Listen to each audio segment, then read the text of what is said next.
আজকে আমরা এসেছি কুষ্টিয়ার দৌলতপুর উপজেলার পিয়ারপুর ইউনিয়নের পিয়ারপুর গ্রামে।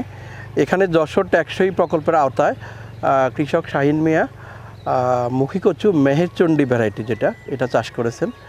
তো এই মেহেরচণ্ডী ভ্যারাইটি যেটা অত্যন্ত উচ্চ ফলনশীল একটি মুখী কচু এবং এটা উচ্চ মূল্যের ফসল হিসাবে কৃষকের আয় বৃদ্ধির জন্য চমৎকার ভূমিকা রাখছে। বিঘা প্রতি যেটা দেখা গেছে প্রায় 1.5 লক্ষ টাকা এক মৌসুমে কৃষক আয় করতে পারে। তো উচ্চমূল্যের ফসল হিসাবে মুখী কচু বর্তমানে বাণিজ্যিকভাবে অনেক কৃষক এটা চাষ করতে এগিয়ে আসছে এবং কচুর যেটা উপকারিতা যে প্রচুর আয়রন সমৃদ্ধ, ক্যালসিয়াম এবং ভিটামিন এ যোগান দিয়ে থাকে।